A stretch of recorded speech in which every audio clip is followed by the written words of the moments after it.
Flying swimming pool. एक शहर में कमल और प्रतिभा नाम के नए दुल्हा दुल्हन अपने हनीमून के बारे में कुछ इस तरह बातें कर रहे थे। प्रतिभा, हमारा हनीमून एकदम अनोखा होना चाहिए। ना आसमान में ना जमीन पर, दोनों के बीच में होना चाहिए। ये कैसे संभव है? मैं संभव करके दिखाऊंगा। कल चलते हैं। क्यों और कहाँ ये मत पूछना। ठीक है। अगले दिन दोनों मिलकर एक जगह पर जाते हैं। वहां एक बहुत बड़ा स्विमिंग पूल था। क्या हम दोनों मिलकर इस स्विमिंग पूल में नहाएं? हाँ, ठीक है। दोनों मिलकर स्विमिंग पूल में छलांग मारते हैं। कमल उस स्विमिंग पूल में खड़ा होकर कुछ मंत्र पढ़ता है। तुरंत वो स्विमिंग पूल उनके साथ साथ हवा में उड़ने लगता है। ये देखकर प्रतिभा आश्चर्यचकित होती है और डरते हुए कहती है, अरे ये क्या? आपके कहे अनुसार ना हम आसमान में हैं और ना ही जमीन पर, दोनों के बीच में हैं। मुझे बहुत डर लग रहा है। डरने की क्या बात है, मैं हूं ना। प्रतिभा डर रही थी। थोड़ी ही देर बाद वो स्विमिंग पूल हाईवे में था। तब प्रतिभा अपने पति से पूछती है, ए जी, ये सब तो ठीक है, पर ये संभव कैसे हुआ? मैं एक स्वामी जी से मिला था। मेरे बहुत पूछने पर उन्होंने मुझे एक मंत्र बताया जिससे ये संभव हुआ। ये सुनकर वो आश्चर्यचकित होती है और वो दोनों बहुत सारा वक्त साथ बिताते हैं। सुनिए, मुझे बहुत भूख लग रही है। अगर आप इसे नीचे उतारेंगे तो हम कहीं जाकर खाना खाते हैं। ठीक है। ये कहकर वो मंत्र पढ़ने लगता है, पर स्विमिंग पूल नीचे नहीं उतरता। ये देख दोनों घबरा जाते हैं। अरे, ये क्या हो गया? लगता है मैं मंत्र भूल गया हूँ। भगवान, अब क्या होगा? अरे आप ये क्या कह रहे हो? अच्छे से याद कीजिए, वरना हमें यहीं रहना पड़ेगा। अरे, मैं बहुत कोशिश कर रहा हूँ, पर याद नहीं आ रहा है। हो गया सब कुछ खत्म। हो गया, बिना खाए पिए यहीं मर जाएंगे। ये कहकर जोर जोर से रोने लगती है। कमल को क्या करें, कुछ भी समझ में नहीं आता। वो मन ही मन सोचता है, हे स्वामी जी, मैं मंत्र भूल गया हूं। हमारी मदद कीजिए, हमें नीचे उतारिए। कमल ये सोच ही रहा था कि स्वामी जी प्रत्यक्ष होते हैं और स्विमिंग पूल को नीचे उतारते हैं। वो दोनों स्वामी जी का धन्यवाद करते हैं। स्वामी जी, अगर आप नहीं आते तो हमारा क्या होता? इसलिए कहते हैं कि हद से ज्यादा इच्छा रखना नुकसानदायक है। जितनी चादर हो उतने ही पैर फैलाने चाहिए। जो हमारे पास है उसी में खुश रहना चाहिए। यही हम सभी के लिए अच्छा है।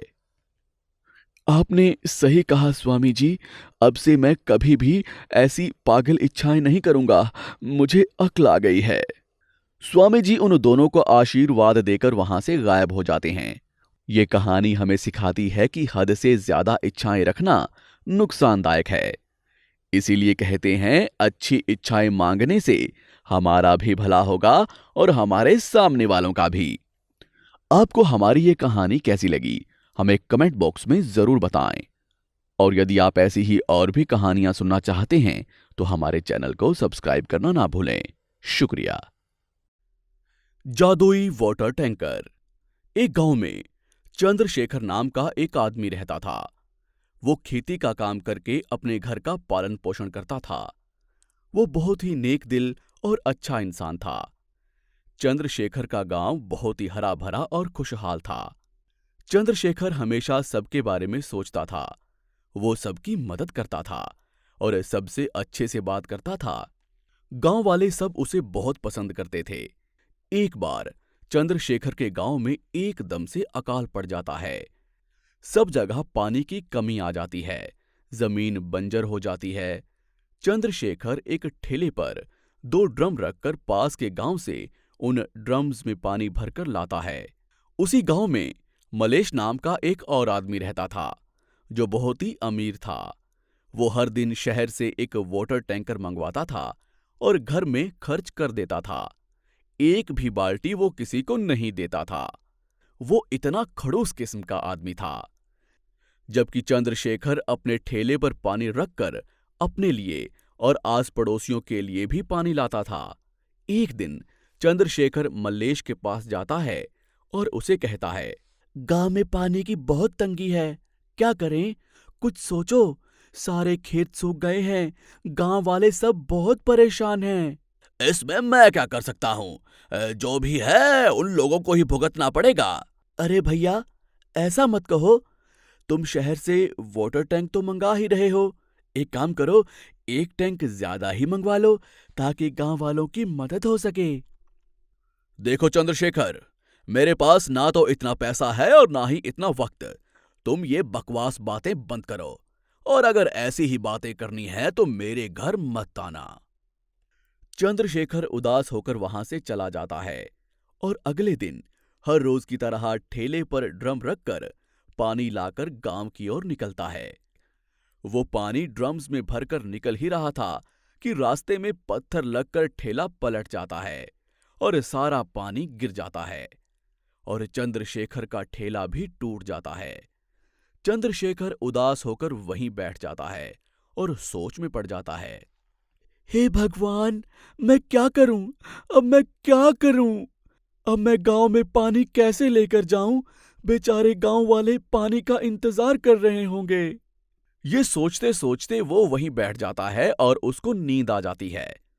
तभी एक स्वामी जी चंद्रशेखर को जगाते हैं। चंद्रशेखर नींद से जागता है और देखता है कि रात होने को आ रही है।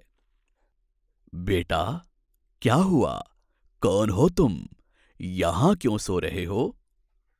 बाबा, मैं पास के गांव में रहता हूं। मेरा नाम चंद्रशेखर है। हमारे गांव में पानी की बहुत कमी है। मेरे पास एक वाटर टैंकर भी नहीं है। मैं ठेले पर ड्रम रखकर पानी ले जाता हूं और उस पानी को मैं और मेरे गांव वाले इस्तेमाल करते हैं। पर आज मेरा ठेला भी गिरकर टूट गया। मैं पानी कैसे लाऊं? मेरे गांव वाले मेरे पानी का इंतजार कर रहे होंगे। हमारे खेत भी सूख गए हैं स्वामी जी। बेटा चंद्रशेखर, तुम परेशान मत हो। तुम जैसी सोच वालों का भगवान कभी बुरा नहीं करेंगे। ये लो, मैं तुम्हें एक वाटर टैंकर का खिलौना देता हूं। इसे तुम अपने गांव ले जाओ। इसमें ठीक 10 बूंद पानी की डालना तो ये वाटर टैंक तुम्हें इतना पानी देगा कि तुम सोच भी नहीं सकते। और जब तुम्हें जितना पानी चाहिए उतना पानी तुम्हारे पास आ जाए तो इस वाटर टैंक से कह देना, पानी अपने आप रुक जाएगा।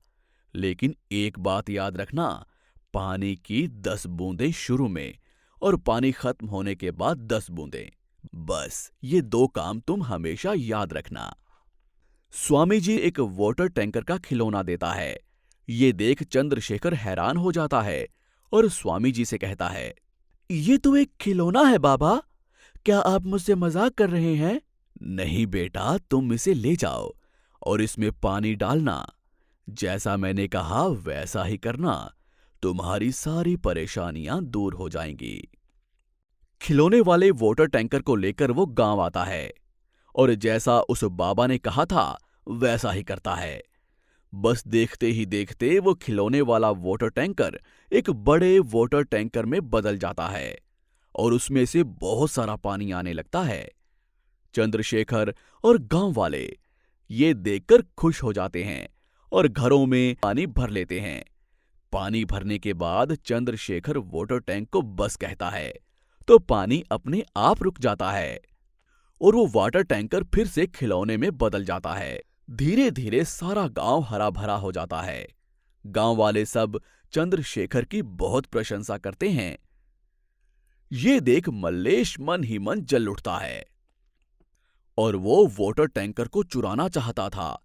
एक रात चंद्रशेखर को घर में सोता हुआ देखकर उसके घर में से वो जादुई खिलौना वाटर टैंकर चुरा लेता है और उसे ले जाकर अपने खेतों में रखकर एक गिलास पानी डाल देता है। देखते ही देखते वो खिलौने वाला टैंकर बड़ा हो जाता है और उसमें से पानी आने लगता है। पहले तो वो बहुत खुश हो जाता है, पर ये क्या, पानी तो आता ही जा रहा था, रुक ही नहीं रहा था। सारे खेत डूब जाते हैं। मल्लेश पानी को बंद करने की बहुत कोशिश करता है, लेकिन पानी नहीं रुकता। मल्लेश भी पानी में डूबने लगता है और चिल्लाने लगता है, अरे कोई मुझे बचाओ, मैं डूब रहा हूँ, मुझे बचाओ, ये पानी तो रुक ही नहीं रहा है, अरे कोई सुन रहा है क्या, अरे मुझे बचाओ। मल्लेश की आवाज सुनकर गांव का एक आदमी भागता हुआ चंद्रशेखर के पास जाता है और उसे नींद से जगाता है। चंद्रशेखर उस आदमी को लेकर भागा भागा मल्लेश के खेतों के पास आता है और मल्लेश को डूबता हुआ देखकर वो पानी के अंदर जाकर वाटर टैंकर के पास जाता है और पानी को बस कहता है। पानी रुक जाता है। चंद्रशेखर मल्लेश को लेकर बाहर आता है और उसकी जान बचाता है। चंद्रशेखर, मुझे माफ कर दो, मुझे पैसों का बहुत घमंड था, मैंने कभी भी किसी के बारे में नहीं सोचा, इसलिए भगवान ने मुझे ये सजा दी, मेरा सारा खेत नष्ट हो गया। आज के बाद मैं पैसों का घमंड नहीं करूंगा, मैं भी सबकी मदद करूंगा और सबके साथ रहूंगा। आपको हमारी ये कहानी कैसी लगी हमें कमेंट बॉक्स में जरूर बताएं और यदि आप ऐसी ही और भी कहानियां सुनना चाहते हैं तो हमारे चैनल को सब्सक्राइब करना ना भूलें। शुक्रिया।